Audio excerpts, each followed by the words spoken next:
नमस्कार दोस्तों, आप सभी का द एजुकेशन क्लासेस पर स्वागत है। साथियों, आज की वीडियो में आरआरबी एनटीपीसी 2025 के लिए इम्पोर्टेंट क्वेश्चंस लेकर आया हूँ जो आपके एग्जाम में हो छपेंगे। तो क्लास को पूरा एंड तक जरूर देखिएगा। तो आइए फ्रेंड्स, स्टार्ट करते हैं आज की क्लास। पहला क्वेश्चन है, चांदी के रुपए का प्रचलन सर्वप्रथम किसने किया था? दोस्तों आप सभी को पता होगा इंपॉर्टेंट क्वेश्चन क्यों है। दोस्तों मैं आपको बता देता हूँ इसके बारे में सारे फैक्ट। सबसे पहले तो आप लोग इसका आंसर टिक करेंगे, बिल्कुल शेरशाह सूरी का। दोस्तों मैं शेरशाह सूरी की बात करूं दोस्तों, इसने सूर्य वंश की स्थापना की थी, आपको यह पता होना चाहिए। सूर्य वंश की स्थापना की थी इसने, सूर्य वंश की स्थापना सूर्य वंश की स्थापना दोस्तों, ठीक है, ये आपको पता होना चाहिए, पहला पॉइंट। और दूसरा पॉइंट, इसी को दोस्तों हजरत आला, वही फैक्ट बताऊंगा जो एग्जाम में छपेंगे। और देख लेना दोस्तों, रेलवे के जो भी एग्जाम होते हैं दोस्तों, उनमें ये क्वेश्चन सारे पूछे गए हैं। हजरत ए आला की उपाधि, ये आपको पहला पॉइंट ध्यान रखना, हजरत ए आला की उपाधि। और एक क्वेश्चन कई बार पूछा जाता है, इसका बचपन का नाम, इसका चाइल्डहुड नेम पूछा जाता है, बचपन का नाम पूछा जाता है। इसके बचपन का नाम क्या है? कई बार एग्जाम में पूछा गया, फरीद खान। नोट करेंगे, फरीद खान। भाई साहब, खौफ था इसका दोस्तों मुगलों के ऊपर, शेरशाह सूरी का। दोस्तों याद हो तो दोस्तों, शेरशाह सूरी से दोस्तों 2 युद्ध हारा था। कौन हारा था? हुमायूं, मुगल से हुमायूं हारा था। दोस्तों याद करो दोस्तों, 1539 का चौसा का युद्ध शेरशाह सूरी ने हराया हुमायूं को। एक और युद्ध देख लो दोस्तों, जिसको आप बिलग्राम या कन्नौज का युद्ध कहते हो, 1540 में, जिसको किसने? शेरशाह सूरी ने हुमायूं को हराया दोस्तों। और दोस्तों ध्यान रखना, इसी ने दोस्तों ग्रांड ट्रक का रोड का निर्माण कराया था, ये भी ध्यान रखना दोस्तों। और इसी ने दोस्तों गज सिकंदरी भूमि मापने के लिए प्रथा वो चलाई थी दोस्तों, ये भी आपको ध्यान में रखना है, एग्जाम के लिए सारे इंपोर्टेंट है। इसको शेर खान की उपाधि बहार खान लोहनी ने दी, तो वो भी आपको ध्यान में रखना दोस्तों, ठीक है, क्योंकि इसने शेर को मार दिया था। तो ये सारे के सारे फैक्ट आपके एग्जाम में पूछे गए अभी तक, जो भी मैंने रखे आपके सामने, ठीक है, कोई डाउट तो नहीं है इस क्वेश्चन में। चलिए बढ़ते हैं अगले प्रश्न की तरफ, एक एक क्वेश्चन का ट्रीटमेंट करेंगे। क्वेश्चन नंबर 2, भारत में अब तक कितनी बार राष्ट्रीय आपातकाल की घोषणा की जा चुकी है? बताइए दोस्तों। हम इस क्लास के अंदर दोस्तों करंट अफेयर को भी कवर करने की कोशिश करेंगे, ठीक है। ये आप इसका आंसर करेंगे, तो बिल्कुल आप यहां से टिक करोगे, 3 बार राष्ट्रीय आपातकाल की घोषणा की जा चुकी है। अगर राष्ट्रीय आपातकाल का दोस्तों अनुच्छेद पूछ लिया जाए तो आप टिक करेंगे आर्टिकल 352। नोट करेंगे, अनुच्छेद अगर पूछे तो आर्टिकल 352 टिक करना आपको। एग्जाम में अगर पूछे तो आपको क्या टिक करना है? आर्टिकल 352। चलिए 3 बार कब घोषणा की थी वो देख लेते हैं। सबसे पहले जब 1962 में भारत और चीन के मध्य युद्ध हुआ था, तब राष्ट्रीय आपातकाल की घोषणा करनी पड़ी। फिर 1971 में भारत और पाकिस्तान का युद्ध हो गया, तब राष्ट्रीय आपात की घोषणा करनी पड़ी। फिर दोस्तों ये एक थोड़ा विवादपूर्ण रहा था, अशांति, आंतरिक अशांति के आधार पर यह किया गया था, इंदिरा गांधी ने किया था, ठीक है, तो ये भी आप लोग ध्यान रखना। चलिए फिलहाल बढ़ते हैं अगले प्रश्न की तरफ।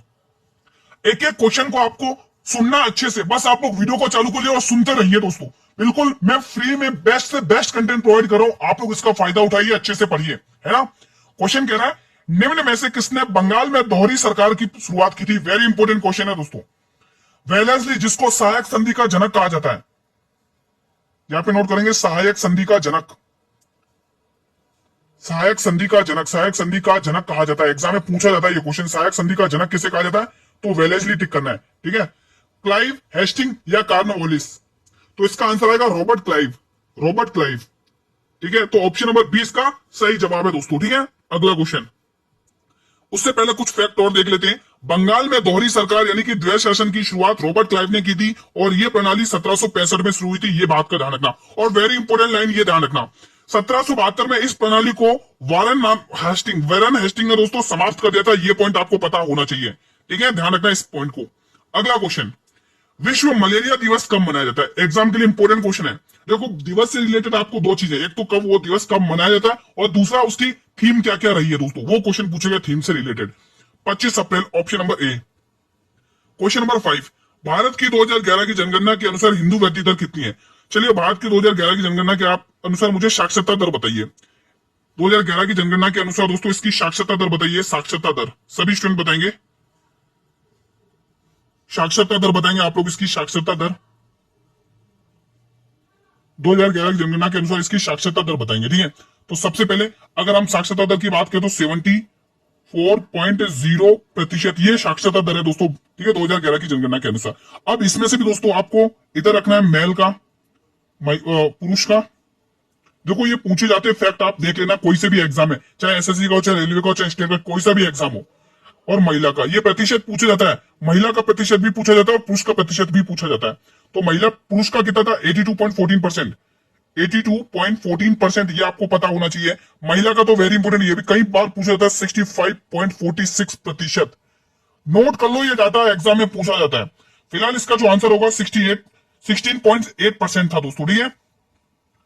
क्वेश्चन नंबर 6, किस अनुच्छेद के तहत राज्यसभा में धन विधेयक नहीं पेश किया जा सकता? बताइए वो कौन सा आर्टिकल है। राज्यसभा का गठन आप सभी भली भांति परिचित होंगे, इसका गठन किस आर्टिकल के तहत होता है? आर्टिकल आपका गठन पता होना चाहिए। इसका जो गठन होता है वो आर्टिकल 80 के तहत, अनुच्छेद 80। कौन सा आर्टिकल दोस्तों ध्यान रखना? अनुच्छेद 80 ध्यान रखना, आर्टिकल 80 ध्यान रखना, ठीक है। अब वो कौन सा मतलब धन विधेयक पेश नहीं किया जाता, किस आर्टिकल के तहत, बताइए कमेंट बॉक्स में। देखो इसमें क्या, वार्षिक वित्तीय विवरण, वार्षिक वित्तीय विवरण, इसमें क्या वार्षिक वित्तीय विवरण, इस आर्टिकल में क्या वार्षिक वित्तीय विवरण, ठीक है, ये आपको पता होना चाहिए। आर्टिकल 110 में क्या धन विधेयक है, मनी बिल है ना, धन विधेयक, धन विधेयक, ये नोट करना है। और आर्टिकल 85 में क्या है, कमेंट बॉक्स में बताइए। और इसका आंसर जो रहेगा आर्टिकल 109 रहेगा, 109, ठीक है। अगला क्वेश्चन, क्वेश्चन 7, हाल में ही महाराज हरि सिंह पुरस्कार 2025 किससे प्रदान किया गया? वेरी इंपोर्टेंट है। क्यों इंपोर्टेंट है? क्योंकि एनटीपीसी के एग्जाम में ये अभी पूछा गया रिसेंटली, ठीक है। तो 3 स्टार लगा लो इस पे। और इसका आंसर टिक करोगे सक्षम ठाकुर, ऑप्शन नंबर सी। अगला क्वेश्चन, दोनों सदनों की संयुक्त बैठक का प्रावधान किस अनुच्छेद में किया गया? कमेंट बॉक्स में बताएंगे आप लोग। देखो 280 तो आपको पता ही होगा, वित्त आयोग है, फाइनेंशियल कमीशन वित्त आयोग। और 16वें वित्त आयोग के अध्यक्ष कौन है, यहां पर ही डिस्कस कर लेते हैं इसके बारे में भी। 16वें वित्त आयोग के अध्यक्ष कौन है? 16वें वित्त आयोग के अध्यक्ष, 16वें अध्यक्ष कौन है बताइए। 15वें पूछे तो एनके सिंह, पहले पूछे तो कैसी नहीं होगी, ध्यान रखना, ठीक है। 16वें वित्त आयोग के अध्यक्ष आप टिक करेंगे यहाँ पे अरविंद पनगड़िया, नोट करेंगे अरविंद पनगड़िया। इसकी पीडीएफ आपको मिल जाएगी टेलीग्राम ग्रुप पर। जिसने टेलीग्राम ग्रुप अभी तक ज्वाइन नहीं किया है, लिंक वीडियो के डिस्क्रिप्शन बॉक्स में दिया हुआ टेलीग्राम ग्रुप का, ठीक है।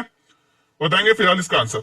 इसका जो आंसर रहेगा दोस्तों वो क्या रहेगा, इसका जो आंसर रहेगा क्या रहेगा, संयुक्त बैठक का प्रावधान 109 आर्टिकल है इसमें भी। ऑप्शन नंबर, रुको, संयुक्त बैठक, हाँ 109 आर्टिकल है। उससे पहले हमने एक क्वेश्चन गलत तो नहीं कर दिया इस वाला, राज्यसभा में धन विधेयक पेश नहीं किया जा सकता है, आर्टिकल 85 होगा इसमें। हाँ ये गलत हुआ हमसे, इसको करेक्शन करेंगे, इसको करेक्शन कर लेंगे हमसे, ये गलत हुआ है क्वेश्चन, क्षमा प्रार्थी है दोस्तों इसके लिए हम। ऑप्शन नंबर सी सही है इसके लिए, ठीक है, 85 आएगा। चलिए अगला क्वेश्चन देख लेते हैं, हमारा अगला क्वेश्चन। उससे पहले कुछ फैक्ट देख लेते हैं इस क्वेश्चन से रिलेटेड, ये क्वेश्चन था, इसके फैक्ट देख लेते हैं कुछ। देखो सबसे पहले आर्टिकल 137 सर्वोच्च न्यायालय के निर्णय लेने की शक्ति, ध्यान रखना एग्जाम में पूछा गया। आर्टिकल 143 सर्वोच्च न्यायालय के परामर्श क्षेत्राधिकार, ये ध्यान रखना, और ये वेरी इंपोर्टेंट है। और आप लोग मुझे बताओगे भारत के नियंत्रक एवं महालेखक परिषद के वर्तमान में अध्यक्ष कौन है, एग्जाम के लिए इंपोर्टेंट है, ठीक है, ध्यान रखना इस बात का। अगला क्वेश्चन देखो, कंटेंट बेस्ट आप लोगों के लिए, बस आप लोगों को रिवीजन करना है और कुछ नहीं। वीडियो को चालू कर दो, आप खाली एक एक बात को सुनते भी रहोगे ना दोस्तों, तो अभी आपके माइंड में ये सारी चीजें क्लियर होती रहेंगी, आपका रिवीजन होता रहेगा। निम्न में से कौन सा राज्य भूटान, म्यांमार और चीन के साथ सीमा साझा करता है? दोस्तों एग्जाम में पूछे गए कि भारत के साथ भूटान, मतलब भूटान के साथ भारत के कितने राज्य सीमा साझा करते हैं, ऐसे क्वेश्चंस पूछे गए, ध्यान रखना इस बात का, ठीक है। फिलहाल इसका जो आंसर रहेगा वो रहेगा अरुणाचल प्रदेश। अरुणाचल प्रदेश भूटान के साथ भी सीमा लगाता है, म्यांमार के साथ भी और चीन के साथ भी, ठीक है। अरुणाचल प्रदेश में जवाब सही जाएगा, ठीक है दोस्तों। और दोस्तों त्रिपुरा बांग्लादेश से तीनों ओर से घिरा हुआ है। सिक्किम आपको सभी को पता होगा, आर्टिकल संशोधन 35 किया गया था 1975 के तहत दोस्तों, शाही राज्य का दर्जा दिया गया था। फिर आर्टिकल क्या ये 36वां अमेंडमेंट और किया गया था, जिसके तहत इसको शाही राज्य का दर्जा दिया गया था दोस्तों सिक्किम को, ठीक है। अब आपको ये पॉइंट ध्यान रखना है, भूटान दोस्तों कितने राज्यों के साथ सीमा साझा करता है भारत का, तो ध्यान रखना भूटान है ना, सॉरी भारत के 5 राज्य भूटान के साथ सीमा साझा करते हैं। चीन के साथ आप देख लीजिए, यहाँ पर भी 5 ही है ना, 1 2 3 4 5, ठीक है। ये सारे फैक्ट आपको अच्छे से पढ़ने एग्जाम के लिए वेरी इंपोर्टेंट है। एक भी क्वेश्चन आपको इसमें से आ जाए तो आप लोग एग्जाम में करके आ जाना भाई साहब, ठीक है, टीम की मेहनत है, ध्यान रखना। अगला क्वेश्चन आपके स्क्रीन पर है, विरूपाक्ष मंदिर किस राज्य में स्थित है? उत्तर प्रदेश, कर्नाटक, राजस्थान या तमिलनाडु? बताइए दोस्तों, बताएंगे दोस्तों, बताएंगे दोस्तों। दोस्तों कर्नाटक सही है, कर्नाटक में एक नदी है वराही नदी, वहां पर शिव समुद्र जलप्रपात है, कुचिकल जलप्रपात है, सबसे ऊंचा पर्वत, जो ऊंचा जलप्रपात है ना। अंकलेश्वर बांध किस नदी पर स्थित है? बांधों से रिलेटेड क्वेश्चन एग्जाम में पूछे गए दोस्तों, डैम्स अच्छे से पढ़ लेना, गंगा नदी, महानदी, कृष्णा नदी या नर्मदा नदी? बताइए। महानदी दोस्तों कहां से निकलती है? सिहावा की पहाड़ियों से छत्तीसगढ़ में, ध्यान रखना। कृष्णा नदी महाबलेश्वर की पहाड़ियों से, नर्मदा नदी अमरकंटक की पहाड़ियों से और अरब सागर में अपना जल विसर्जित करती है, ब्रंश घाटियों से होकर बहती है। नर्मदा नदी को एमपी की लाइफलाइन कहा जाता है। नर्मदा नदी पर दो बांध आपको ध्यान रखना है, धुआंधार और जलप्रपात, धुआंधार और कपिलधारा जलप्रपात। ठीक है, तो ये सारे फैक्ट आपको ध्यान रखना है दोस्तों। इसका सही आंसर आएगा दोस्तों महानदी पर ये, महानदी क्या, माफी चाहता हूँ, ये डी ऑप्शन, नर्मदा नदी पर यह बांध निर्मित है। ठीक है, अंकलेश्वर बांध नर्मदा नदी पर निर्मित है, ये ध्यान रखना दोस्तों। क्वेश्चन 12 आपकी स्क्रीन पर है। चिथिराई उत्सव किस राज्य में मनाया जाता है, बताएंगे कमेंट बॉक्स में। तेलंगाना, उड़ीसा, उड़ीसा नहीं ओडिशा, सिक्किम, तमिलनाडु, बताएंगे आंसर, बताएंगे सभी स्टूडेंट्स। देखो आपको क्लास डेली लेनी है दोस्तों, आपके लिए मैं पूरे मतलब जी तोड़ मेहनत हम लोग कर रहे हैं आप लोगों के लिए। ठीक है, देखो मॉर्निंग में भी आपके मैं 10 बजे मैथ की क्लास हाजिर कर देता हूं अपने निर्धारित समय पर, एक भी मिनट लेट इधर उधर नहीं होता। ठीक है, और इवनिंग में भी 8 बजे मैं जीके जैसी क्लास लगा देता हूँ। ठीक है, ये जो भी कंटेंट तैयार किया जाता है वो दोस्तों स्टूडेंट से पहले रिव्यू किया जाता है, क्योंकि जो देखो आपका जो जीके जैसे वो देखो पहले बता दो इतना मतलब इजी भी नहीं रहेगा। ठीक है, जीके जैसे तो इतना इजी रहने वाला है नहीं, तो उसी हिसाब से उसी लेवल की तैयारी करनी पड़ेगी। आप सोचो कि इजी जीके जीएस आएगा क्योंकि वो 12th लेवल है, नहीं दोस्तों, जीके जीएस इजी नहीं रहेगा, अभी भी कह रहा हूं ध्यान रखना, उसी लेवल की तैयारी करनी है आपको। हाँ, रीजनिंग और मैथ में जैसे कि आपने देखा एनटीपीसी के सीबीटी 1 में स्टूडेंट्स दोस्तों 30 में से 27-28 प्लस करके आ रहे हैं दोस्तों, तो आपका तो 12th लेवल है दोस्तों, इजी रहेगा, ध्यान रखना। मैथ रीजनिंग आपका स्कोरिंग सब्जेक्ट है, उसमें कसर मत छोड़ देना। सही आंसर यहाँ पे टिक करेंगे तमिलनाडु। अगला क्वेश्चन, हाल में ही 2025 में साफ यू अंडर 19 चैंपियनशिप की मेजबानी पहली बार किस भारतीय राज्य को सौंपी गई है? असम, सिक्किम, अरुणाचल प्रदेश और हिमाचल प्रदेश, बताएंगे कमेंट बॉक्स में। हाल में ही 2025 में साफ यू अंडर 19 चैंपियनशिप की मेजबानी पहली बार किस भारतीय राज्य के द्वारा सौंपी गई है? सभी स्टूडेंट्स बताएंगे। तो बिल्कुल पहली बार Arunachal Pradesh, option number C. Question 14, भारतीय संविधान सभा के ड्राफ्टिंग कमेटी के अध्यक्ष कौन है? वेरी इंपोर्टेंट क्वेश्चन है। अध्यक्ष तो गुरुजी वही होंगे जिसे फादर ऑफ कॉन्स्टिट्यूशन कहा जाता है, संविधान का पापा कहा जाता है दोस्तों। मैं बात कर रहा हूं बाबा भीमराव अम्बेडकर साहब। 22 कड़ी हितकर्णी सभा की स्थापना इन्होंने करी थी, बाबा साहेब भीमराव अम्बेडकर साहब ने। ठीक है, पूना एक्ट दोस्तों, पूना समझौता किस किस के मध्य हुआ था बताइए कमेंट बॉक्स में। देखो मैंने बता दी, फैक्ट आपको पता होना चाहिए। फिलहाल इसका आंसर आप टिक कर चुके, ऑप्शन नंबर सी। अब आपके सामने मैं कुछ बेसिक फैक्ट रखने जा रहा हूं जो आपको अच्छे से रटे हुए होने चाहिए, रटे हुए। संविधान सभा की औपचारिक मांग एम.एन. राव, नोट कर लो, एग्जाम में पूछा जा सकता है, ध्यान रखना, 1934 में करी थी। संविधान सभा की पहली बैठक 9 दिसंबर 1946 को अस्थायी अध्यक्ष चुने गए थे सच्चिदानंद सिन्हा, ध्यान रखना, एग्जाम में पूछा जाता है। संविधान सभा की दूसरी बैठक 9 दिसंबर 1946 को स्थायी यानी परमानेंट चुने गए थे अध्यक्ष डॉक्टर राजेंद्र प्रसाद, ये पता होना चाहिए। संविधान सभा की अंतिम बैठक, तीसरी बैठक 24 जनवरी 1950 को, ध्यान रखना। संविधान सभा के उपाध्यक्ष, वेरी इंपोर्टेंट है, 2 उपाध्यक्ष के नाम ध्यान रखना, एच.सी. मुखर्जी, हरेंद्र चूरन मुखर्जी। ठीक है, बी.टी. कृष्णमचारी, ये भी आपको पता होनी चाहिए, रट लो, ये नाम एग्जाम में पूछे जाते हैं। प्रारूप समिति का गठन पूछा जाता है 29 अगस्त 1947 को। ठीक है, ये फैक्ट आपको ध्यान में रखना है। क्वेश्चन 15, जलवायु परिवर्तन सूचकांक 2025 में कितने देश को शामिल किया गया? एनटीपीसी सीबीटी 1 में पूछा गया क्वेश्चन है ये, करंट अफेयर का, बताइए इसका आंसर। कितने देशों को शामिल किया गया था बताइए? 80, 50, 64, 70। तब तक हम इसमें भारत की रैंक क्या वो देख लेते हैं। भारत की रैंक क्या 2025 में, इसमें देख लेते हैं। 10वें स्थान पर है भारत, क्यों, कौन से स्थान पर? 10वें स्थान पर। ठीक है, और शीर्ष स्थान पर कौन सा देश रहा? शीर्ष स्थान फिनलैंड को मिला है ना, स्थान नोट करेंगे, यहां पर नोट करेंगे फिनलैंड। ठीक है, ये आपको ध्यान रखना है। फिलहाल यहाँ पे 64 देशों को शामिल किया गया था, 64 आंसर सही है। ठीक है, अगला क्वेश्चन 16 बताएंगे आप लोग कमेंट बॉक्स में। भारत और सिंगापुर के बीच सैन्य अभ्यास अग्नि योद्धा कहाँ आयोजित किया गया था? एनटीपीसी के सीबीटी 1 में पूछा गया क्वेश्चन है। अब भाई अभ्यास की बात करें तो चलो मैं कुछ साझा कर लेता हूं आपके साथ। सबसे पहले, अब 1 मिनट लेके अच्छे सुनेंगे, सबसे पहले कान खोलकर आपको धीरे से अच्छे से सुनना है। सबसे पहले आपको ध्यान रखना दोस्तों, गरुड़ शक्ति अभ्यास और समुद्र शक्ति अभ्यास, ये भारत और सिंगापुर इंडोनेशिया के मध्य होते हैं। ठीक है, और आपको क्या करना है, शक्ति अभ्यास और वरुण अभ्यास, और शक्ति अभ्यास ये दोनों भारत और फ्रांस के मध्य होते हैं। बोंगो सागर और संप्रीति ये भारत और श्रीलंका के मध्य होते हैं। ठीक है, सॉरी, बोंगो सागर और ये क्या नाम है, बोंगो सागर तो ये उसके साथ होता है, बांग्लादेश के साथ है ना। ठीक है, बोंगो सागर और संप्रीति ध्यान रखना किसके मध्य होते हैं, यहाँ पे लिख देता हूं, ये एग्जाम में पूछे गए क्वेश्चन है। ठीक है, तो मैं एक बार लिख, जो कुछ कुछ मैं बोल देता हूँ, कुछ आपको और लिखवा देता हूँ। जैसे आप बोंगो सागर नोट कर लो, बोंगो सागर, बोंगो सागर प्लस बोंगो सागर और प्लस संप्रीति, ये भारत और बांग्लादेश के मध्य होते हैं। ये दोनों के दोनों भारत और बांग्लादेश के मध्य होते हैं, और बांग्लादेश के मध्य होते हैं। नोट करेंगे। स्लाइनेक्स नोट कर लो, सिंगापुर भारत और सिंगापुर के बीच में स्लाइनेक्स, ये एग्जाम में पूछा भी गया। इसमें देखो भारत कॉमन है, ठीक है, सिंगापुर के मध्य होता है, भारत और सिंगापुर, भारत और सिंगापुर, और दो तो मैं आपको ऑलरेडी बता चुका हूं। अब कोप इंडिया, वज्रपहार और युद्ध अभ्यास, ये भारत और संयुक्त राज्य अमेरिका के मध्य होते हैं। हैंड इन हैंड अभ्यास भारत और किसके, नेपाल के मध्य होते हैं। भारत और नेपाल के मध्य सूर्य किरण अभ्यास होता है, हैंड इन हैंड भारत और चाइना के मध्य होता है। कोई दिक्कत तो नहीं है, ठीक है। अब इसका आंसर टिक करेंगे। ये हुआ देवलाली महाराष्ट्र में, एग्जाम में पूछा गया क्वेश्चन है। अगला क्वेश्चन, किस अनुच्छेद के तहत अल्पसंख्यकों को शिक्षण संस्थान खोलने और उनके प्रशासन का अधिकार, बताइए। एग्जाम के लिए इंपोर्टेंट है। इसमें दोस्तों 14 वर्ष से कम उम्र के बच्चों को कारखानों में निषेध है, मना है, कारखानों में काम नहीं कर सकते, बदुआ मजदूरी नहीं कर सकते, ठीक है, ठीक है। यहाँ पे कारखानों में निषेध, कारखानों में काम करना मना है।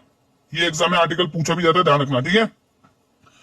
स्वतंत्रता का अधिकार, जीवन का अधिकार, जीवन का अधिकार, नोट करेंगे, जीवन का अधिकार, जीवन का अधिकार, ठीक है।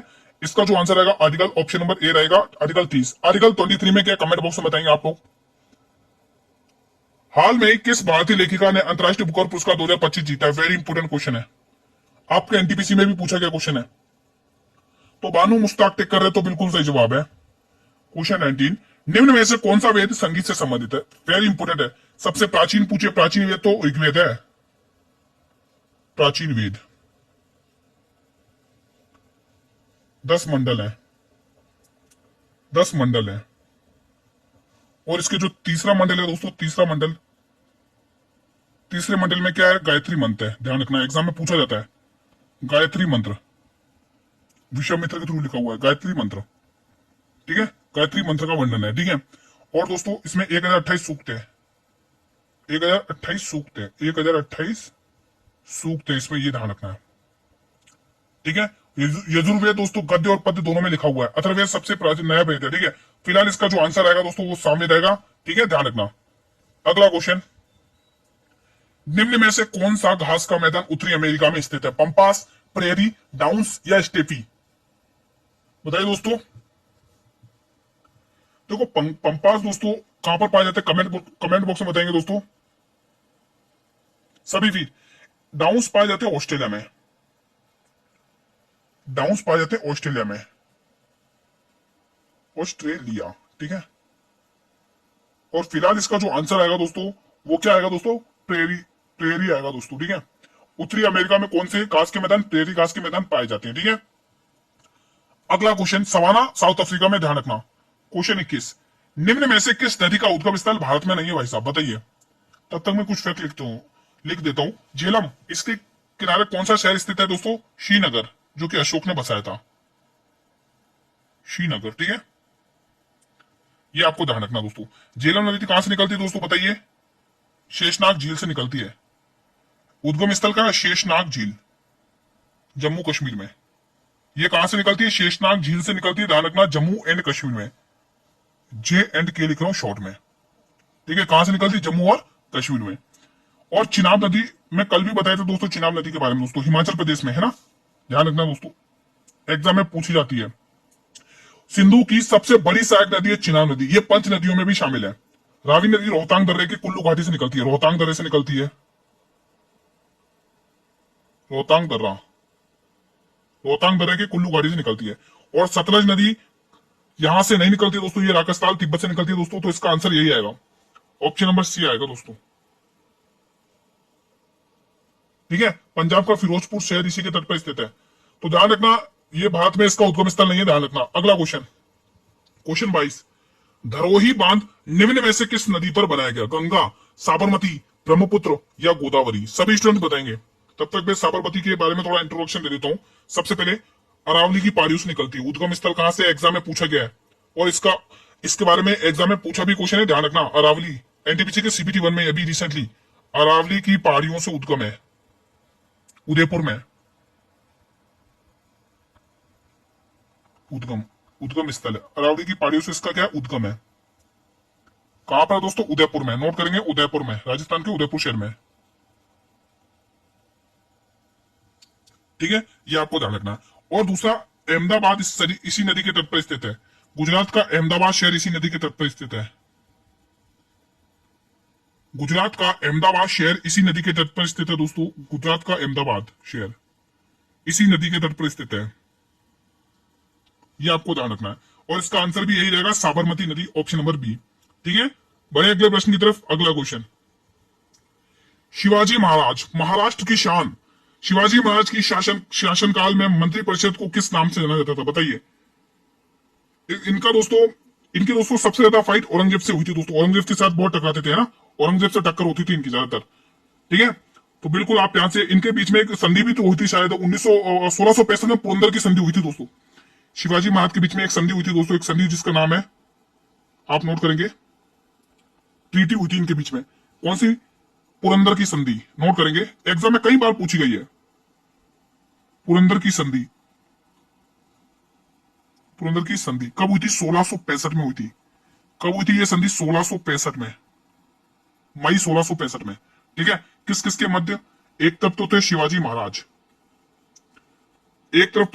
महाराज, वर्सेस मिर्जा राजा जय सिंह। ये कहां से आया था? ये किसकी तरफ से आया था? ये आया था औरंगजेब की तरफ से। मिर्जा राजा जय सिंह, ठीक है, ये औरंगजेब की तरफ से आया था दोस्तों। ठीक है, तो ध्यान रखना दोस्तों, मंत्रिपरिषद को शिवाजी के शासनकाल में कहा जाता था अष्टप्रधान। ध्यान रखना, एग्जाम में पूछे जाते हैं ऐसे ही फैक्ट। ठीक है, क्वेश्चन 24, 1857 के विद्रोह में इलाहाबाद का नेतृत्व किसने किया था? इंपोर्टेंट है। देखो, नाना साहब ने किया था नेतृत्व, कहां का? कानपुर से। नोट करेंगे सारे फैक्ट। कुंवर सिंह जी ने बिहार से, बिहार का शेर कहा जाता है इनको, ध्यान रखना। ठीक है, लियाकत अली ने, आंसर इसका सही आएगा। ठीक है, बेगम हजरत महल ने लखनऊ से, और नोट करेंगे, यहां पर नोट करेंगे दोस्तों, मेरठ से किसने किया था? कदम सिंह ने। मेरठ से नेतृत्व किसने किया था? कदम सिंह ने। ठीक है, तो ये सारे के सारे फैक्ट आपको पता होने चाहिए। ठीक है, अगला क्वेश्चन आपकी स्क्रीन पर है, क्वेश्चन 25, सुनीता विलियम्स कितने दिनों तक अंतरिक्ष में रही थी? आपके एनटीपीसी सीबीटी 1 में क्वेश्चन पूछा गया है, बताइए। 286 दिन, 290 दिन, 284 दिन या 280 दिन?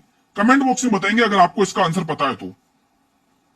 सुनीता विलियम्स कितने दिनों तक अंतरिक्ष में रही थी? बताइए सभी स्टूडेंट्स।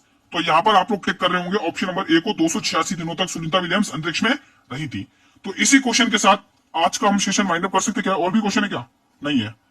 चलिए, इसी के साथ आज का सेशन हम यहीं पर वाइंड अप करेंगे। How was the revision today? Answer in the comment box. कैसा रहा आप लोगों का रिवीजन, बताइए। साथियों, मेहनत तो मैंने पूरी करी है दोस्तों इस कंटेंट में। ठीक है, अगर आपको सेशन पसंद आए मेरे वीरों, तो सेशन को लाइक भी कर लिया करो दोस्तों। आप ही का सेशन है, ठीक है, आप ही के लिए क्लास तैयार की जाती है, इतनी मेहनत करी जाती है, तो आपका लाइक और शेयर हमें मोटिवेट करता है दोस्तों कि आपको सेशन पसंद तो आ रहा है। ठीक है, और हाँ दोस्तों, अगर आप लोग इस चैनल पर पहली बार विजिट कर रहे हो या मेरी क्लास को पहली बार वॉच कर रहे हो, तो चैनल को जरूर सब्सक्राइब कर लेना और बेल नोटिफिकेशन बेल को प्रेस भी कर लेना, ताकि आने वाले हर वीडियो का नोटिफिकेशन आपको तुरंत मिलता रहे, यूट्यूब तुरंत आपको प्रोवाइड करवाता रहे। अगर आप चाहते हैं कि इसकी पीडीएफ में मिल जाए रिवीजन के लिए, तो पीडीएफ के लिए आपको फ्री पीडीएफ है, कोई चार्ज नहीं है, टेलीग्राम ग्रुप को ज्वाइन कर लो, जिसका लिंक मैंने इस वीडियो के डिस्क्रिप्शन बॉक्स में गिवन है दोस्तों। आप जाके वहां से ज्वाइन कर लीजिए। ठीक है, अभी से पढ़ना स्टार्ट कर दीजिए।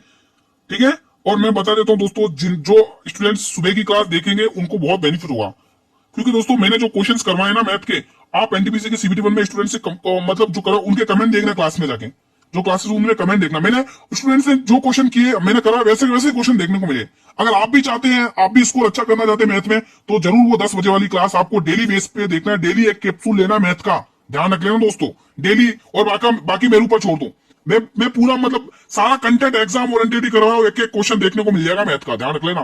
ठीक है, और हाँ, इस क्लास में अगर आपको किसी भी क्वेश्चन से रिलेटेड कोई भी डाउट हो तो ये कमेंट बॉक्स गिवन है, आप लोग यहाँ से कमेंट बॉक्स करिए बेझिझक होकर क्वेश्चन से रिलेटेड, अगर if you have any doubt, ठीक है, कोई डाउट हो तो। ठीक है, कल हम इसी टाइम पर मिलेंगे फिर से एक और नई क्लास के साथ। तब तक साथियों, जय हिंद, जय भारत, वंदे मातरम, धन्यवाद दोस्तों।